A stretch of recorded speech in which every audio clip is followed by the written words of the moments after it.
As I look at the faces of the black youth of this country as I went from one place to another, and they said, Chisholm, we know what you're going through. We know how rough and how tough, but we know that you have the courage and the balls and the audacity to shake this system up within the system. But I need your help to do it. Hold on to your vote. Hold on to your vote.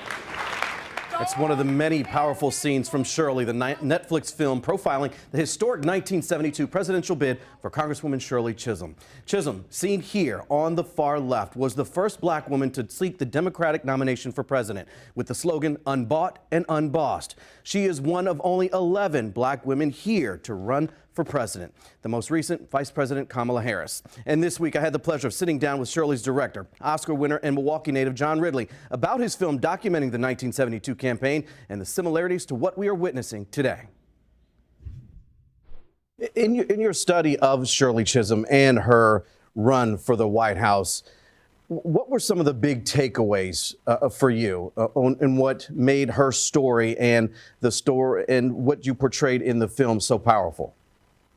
Shirley was really about the people. When she launched her campaign, she said, look, I'm a black person, I'm proud, but I'm not the candidate of Black America. I'm a woman and I'm proud, but I'm not the candidate of the women's movement. I am a candidate for the people of America. And I think that's the same message that Vice President Harris is going to take forward, is that, yes, obviously she's a woman and she's a woman of color, but you can see that she, and from her perspective, certainly the Democrat perspective, the perspective of the Democrats, is that she has served all people equally in California and across the country. What would you imagine is occurring in the Kamala Harris campaign, knowing what you know about the Shirley Chisholm campaign in 1972?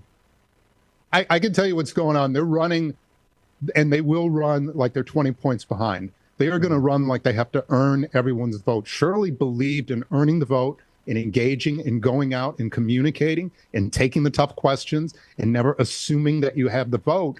And I'm betting that the Harris campaign is doing the same thing. They're not assuming, and I don't think they assumed from the moment that people started to say, hey, Joe Biden may step aside, that she was going to get it. I'm sure that she had to earn it and felt the need to earn it among the other Democrats. And I will say this, and I know that you know what I'm talking about, and there are a lot of people out there who know the code. For people like us, we can never assume anything is going to be given. Everything has got to be earned. And then once you earn it, there's still going to be a section of the population out there who goes, oh, yeah, well, we'll prove it.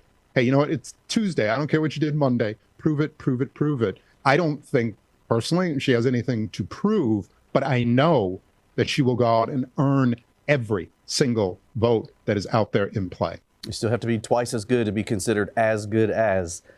We've got to work twice as long, twice as hard to get half as much. And that's a reality. And it's a reality that, you know, look, a lot of us face it. A lot of us embrace it as well. What do you think Shirley Chisholm would say of this run by Kamala Harris? Well, I can tell you, that's a really good question. I can tell you this, is that in the film Shirley, one of the true-to-life characters is Congresswoman Barbara Lee. And she is played in the film by the amazing actor Christina Jackson.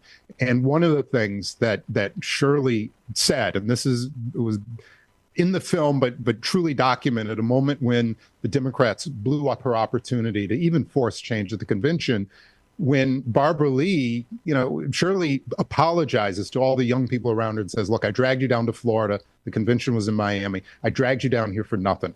And Barbara says to her, we came for the best reason. We came here to support you. And Shirley then says to young Barbara Lee, then you keep coming. I didn't get there, but you will get there. And I know that Shirley at this moment, and I know that Barbara Lee is embracing this moment, not just symbolically, but truly, when you see the dollars flowing in, people are already voting with their dollars, the energy, the enthusiasm, the pushback when people are saying that the VP was just a DEI hire or she lacks certain competence. You know, people are not equivocating in their, you can have your opinions about her politics, that's fair. But when you start using language like that, you're going into uncharted territory. And by the way, I will just say to the other side, as someone who works in history, as someone who's just around amazing women of color constantly, the best way to lose this election is to go after a woman of color with those kinds of pejoratives and negatives. You're asking for a very unique level of trouble all the way around, from them as well as all the people around them who support them and see the best in them and know and have benefited from all that they have done over the many years, the many, many, many years that they have been in our lives.